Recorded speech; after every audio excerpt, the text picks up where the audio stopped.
Okay, we're going to continue with our problems from chapter 5, and we have 32a, and that is the probability that x is greater than 2. So here we have our distribution. We have our integral going from 2 to positive infinity.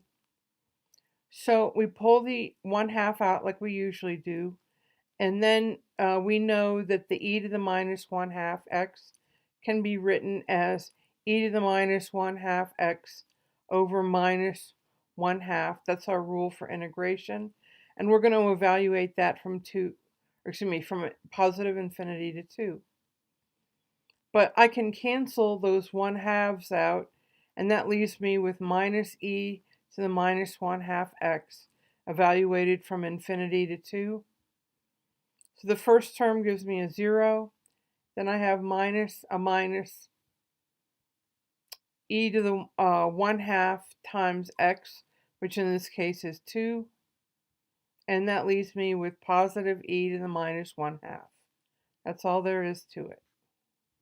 Okay. The next one, 32b, the exponential probability distribution has what we call the memoryless property.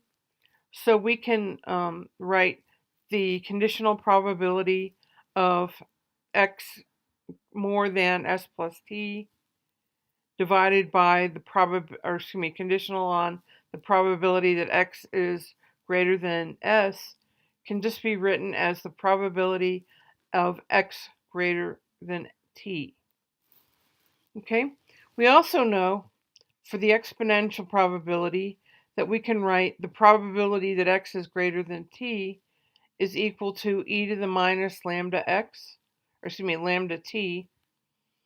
And the opposite of that is probability of x less than t is 1 minus e to the minus lambda t. So if we plug in here, we have the conditional probability that x is greater than 10 given probability that x is greater than 9. So that's going to be the probability that x is greater than the quantity 10 minus 9, or the probability that x is greater than 1. But that's just using our formula from up here, that's just going to be e to the minus 1/2 times 1, or e to the minus 1/2. Okay. For problem 36, we're looking at the hazard function, but there's a relationship between the hazard function and the cumulative distribution function.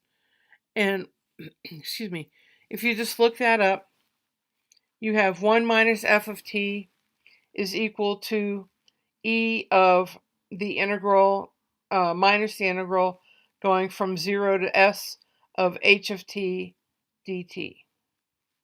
Okay, so in this case, we're going to have 1 minus f of 2 is equal to e of minus the integral going from 0 to 2 of t cubed dt. But just do the integral just our regular way, and that's going to be minus t to the 4th over 4 evaluated from 2 to 0, or minus 2 to the 4th over 4 minus 0. And 2 to the 4th is 16 over 4, so you have 1 minus f of 2 is equal to e to the minus 4. Okay? So we're going to continue with that same logic. This time we're looking for the difference between 1.4 and 0.4. So you're going to have the integral between those two values, and you'll still set it up the same way as you did in the previous problem. This time you're going to have e to the minus t over 4, t to the 4th over 4, evaluated from 1.4 to 0.4. And if you just plug those in there, you end up with this. Okay? And that's as far down as you have to take it. All right. And then finally, the last one is basically the identical structure of part B. This time you're just evaluating from 1 to 2, and when you plug the values in, you have 16/4 minus 1/4, and that gives you e to the minus 15/4. So that's pretty good. All right, thanks.